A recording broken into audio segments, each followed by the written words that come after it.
السلام علیکم ورحمۃ اللہ وبرکاتہ۔ محترم مکرم ناظرین و سامعین، ہمارے معاشرے میں کھانے کے متعلق ایک بات یہ مشہور ہے کہ دودھ مچھلی کے ساتھ نہیں کھانا چاہیے۔ اگر کسی نے مان لو مچھلی کھائی ہے، یا تو بھنی ہوئی کھائی ہو، یا تل کے کھائی ہو، یا ویسے ہی سالن میں کھائی ہو، جیسی بھی کھائی ہو، اور ساتھ میں اسی کھانے کے ساتھ دودھ نہیں کھانا چاہیے، ایسا لوگوں میں مشہور ہے۔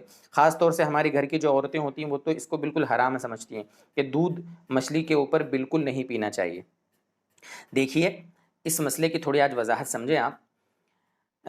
اللہ تبارک و تعالیٰ نے جو چیزیں پیدا کی ہیں، کھانے کی لائن سے جتنی چیزیں انسان اپنے پیٹ میں، اپنے معدے میں جن چیزوں کو ڈالتا ہے، تو اللہ تعالیٰ نے ان کھانے کی چیزوں میں تاثیر الگ الگ رکھی ہے۔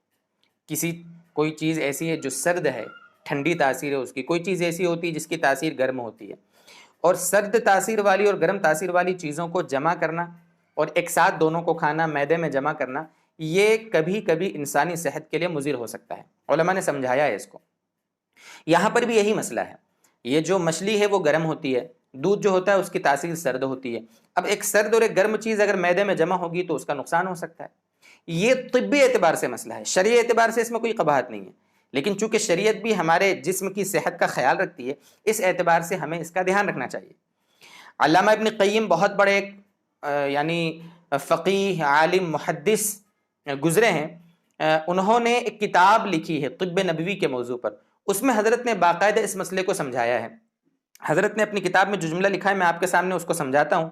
من جمع فی معدته اللبن والسمک فاصابه جزام او برص او نقرس فلا يلومن الا نفسه۔ اس جملے کا ترجمہ یہ ہے، علامہ ابن قیم کا جملہ ہے یہ۔ حضرت فرماتے ہیں کہ جس شخص نے اپنے معدے میں دودھ اور مچھلی کو جمع کیا، یعنی ایک ساتھ دونوں کو کھایا، اور پھر اس کے بعد اس کو جزام، کوڑ کی بیماری ہو جاوے، یا برس کی بیماری ہو جاوے، یا نقرس کہتے ہیں گٹھیا، جو گھٹنوں کا اور جوڑوں کا جو درد ہوتا ہے نا، تو وہ بیماری اس کو ہو جاوے، اگر ہو جاوے تو وہ اپنے آپ کو ہی ملامت کرے۔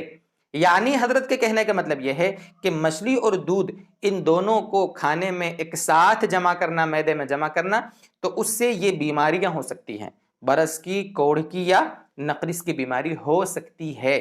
یہ فقہا کا، علماء کا اور اطباء کا کہنا ہے۔ شریعت میں دونوں چیز کھائیں گے تو گناہ ملے گا ایسا نہیں ہے، یہ شرعی ممانعت نہیں ہے، ہاں یہ طبی طور پر اس کی ممانعت ہے، علماء اس کو منع کرتے ہیں۔ بس یہ مسئلہ تھا، اس لیے احتیاط کرنا چاہیے، نہیں کھانا چاہیے دونوں کو ایک ساتھ جمع کر کے، لیکن اگر کوئی کھا بھی لے تو وہ گناہگار نہیں ہوگا۔ یہ صرف دو چیزوں کو مثال میں سمجھایا، اس طرح اور بھی بہت ساری چیزیں ہیں۔ چونکہ کھانا بھی یہ ایک گویا کہہ لو کہ اسلام کا حکم ہے، شریعت کا ایک حکم ہے، کھانے کے کیسا کھانا چاہیے، حلال، حرام، گرم، ٹھنڈا، آداب ہیں اس کے، ہمارے نبی صلی اللہ علیہ وسلم نے سمجھائے، سکھائے ہیں۔ تو یہ بھی زندگی کا ایک حصہ ہے، ہماری ضرورت، زندگی کی بہت بڑی ضرورت ہے، تو اس کو بھی ہمیں علماء کے ارشادات اور اطباء کی معلومات کے مطابق ہمیں کرنا چاہیے، تاکہ ہم فٹ رہیں۔ ہم فٹ رہیں گے تو عبادتیں کریں گے، فٹ نہیں رہیں گے، بیمار رہیں گے تو عبادتیں کرنے میں دقت ہوگی۔ اس وجہ سے اپنے آپ کو تندرست رکھنا۔ حدیث میں آتا ہے المؤمن القوی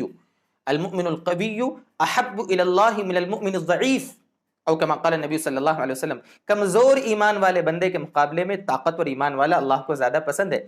تو اپنے جسم کی حفاظت، اپنے صحت کی حفاظت بھی انسان کی بہت بڑی ذمہ داری ہے۔ اللہ تعالی ہمیں تندرستی دے، مزید ہمت دے، نیک کاموں پر ہمیں خوب طاقت دے۔ وآخر دعوانا ان الحمد للہ رب العالمین۔